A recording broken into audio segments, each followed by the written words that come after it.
What's going on, guys? Kigerr here, and in today's video we're talking about Ranger for Legends in Neverland. We're going to be breaking down all the abilities and how best to use them. Let's get into it.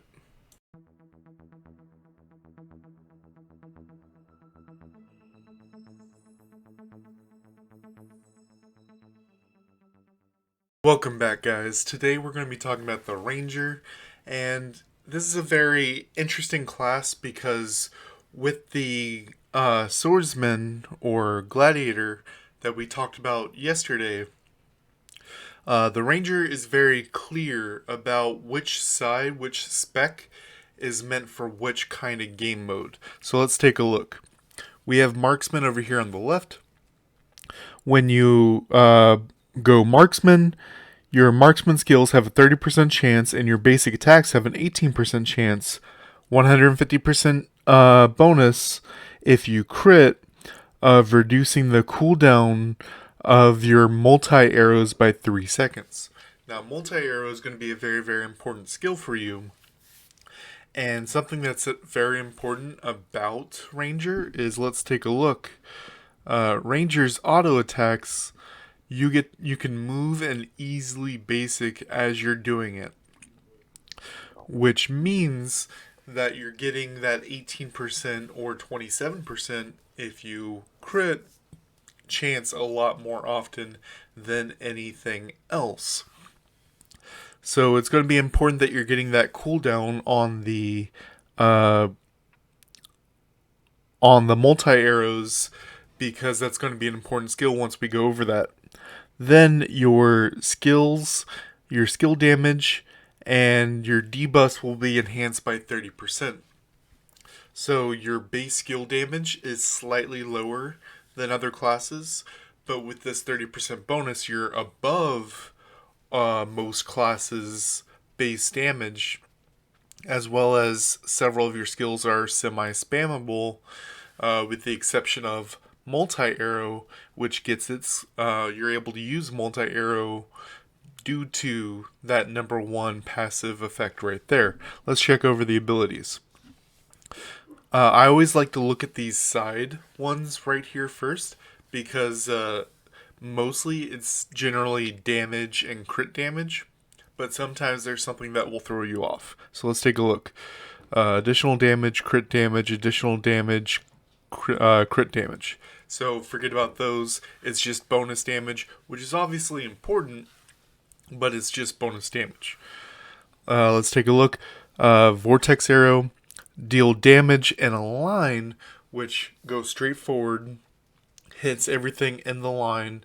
It's very satisfying when an enemy's running away and you hit their turret if they're a mechanic or another player, and then go through them to kill the guy running away. That's really cool. Deals damage and then does continuous damage equal to 10% of your attack over 5 seconds. This is considered a debuff, which will be important as we go. Then Shattering Arrow shoots multiple in a volley, just a left to right open spray, does damage, and then the same kind of continual damage, 10% over 5 seconds. Then we have Meteor Arrow. This is a Marksman exclusive. Charge the arrow, shooting out a meteor, dealing damage to nearby enemies, reducing their movement speed by 20% and crit resistance by 20% for 6 seconds. Crit resist is a flat minus off of crits. So if I crit you and it deals 100 damage and you have this 20% crit resistance, then I will deal 80 damage to you, not the full 100. But with Meteor Arrow, it will strip you of that 20% crit resistance. And both of these are considered debuffs, which will be important for multi-arrow, our important skill. Now, the 3-second cooldown from the passive is important because it has a 30-second cooldown. And let's check this out. Shoots several times, dealing damage for each debuff caused by Marksman skill. I thought this would be very interesting if you could have debuffs from other skills, contribute to this, but it specifically has to be your Marksman type skills, which is only the left side right here. Increase the damage of the skill by 20%, 60% at the most. So, debuff, debuff, debuff, and multi-arrow for that bonus damage.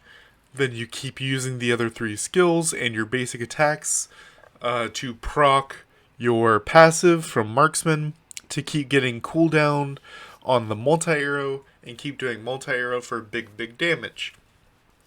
This is very much your PvE boss killer style right here.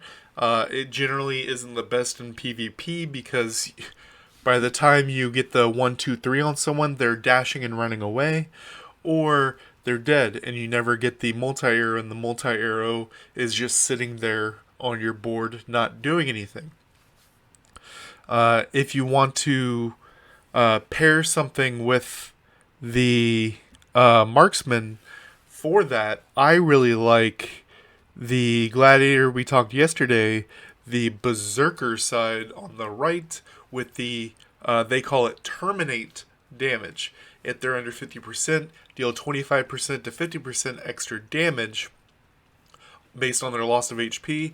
And when you kill someone with a Berserker skill, then you get Break, stacking up to 5 times. Now, I like this because you can use the Marksman to 1, 2, 3, 4, get that damage over time going, get that big burst going, and then hopefully dip them under 50%. And then once they're under 50%, then you go all out with Berserker type skills. Another option would be something like the Holy Sacrifice to get that attack and crit buff so that you're critting more often, allowing you to get that passive effect going for Marksman. Next, let's talk about Wind Chaser. I had some confusion with Wind Chaser because there's initially a typo right here, and I also read it wrong. So, reduces cooldown of Marksman skills by 40%, Marksman being the left side, and we're currently talking about Wind Chaser on the right.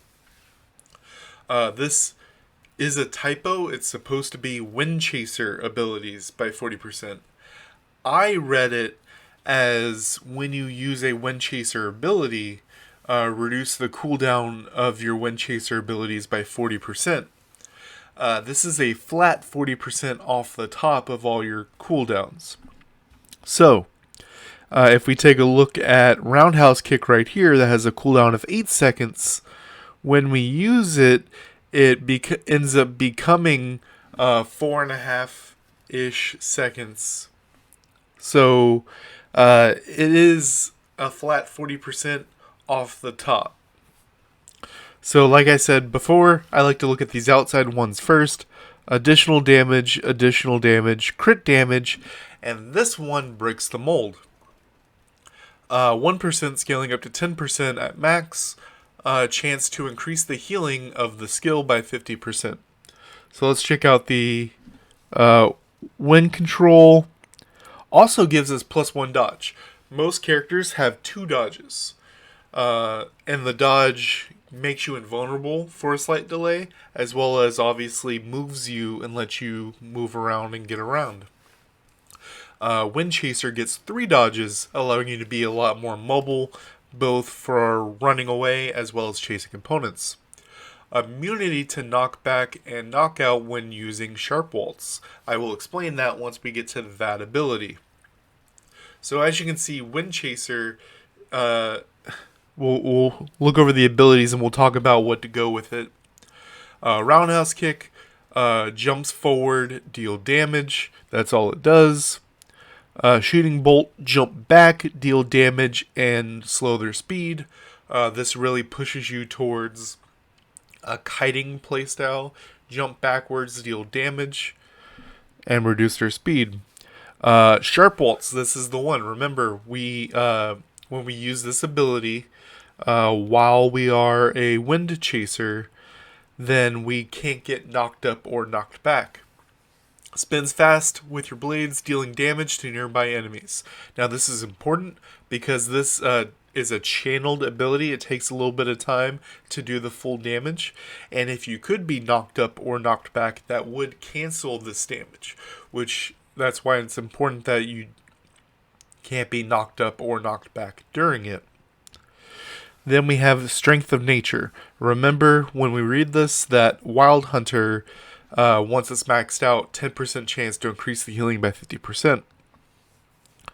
Remove all the debuffs from you, which is massive, and enter Disguise to conceal your information and figure, so that's, your silhouette. They won't see you on the map in the next 8 seconds or 3 seconds at most in battle.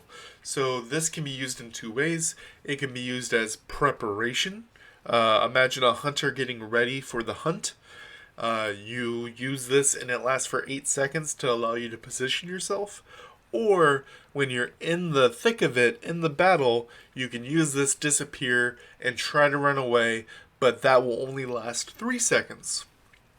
It'll increase your movement speed by 40% and regenerate 50% plus a flat number on you, but remember it has a 10% chance of healing 50% more.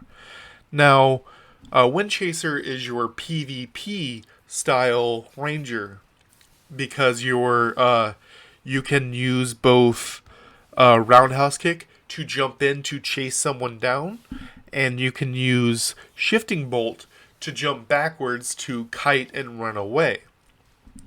Using both sharp waltz to be one of those finisher type skills where you jump in, go off on people, and Strength of Nature to disappear, reposition, or prepare for battle to begin with. Now, what goes good with them would be something like the Craftsman mechanic right here on the right, due to their high damage and setup with the spiders and turret. Due to you can use the roundhouse kick or the roundhouse kick or shifting bolt to position yourself in a direction, so you can roundhouse kick, get in, put down the turret, spiders, and whatnot, then shifting arrow to jump backwards, get out, and go about your business. I personally like dropping the roundhouse kick and picking up Vortex Arrow for the shoot through the target, because as I said, if someone's running away, you can shoot through something and hit them in the back.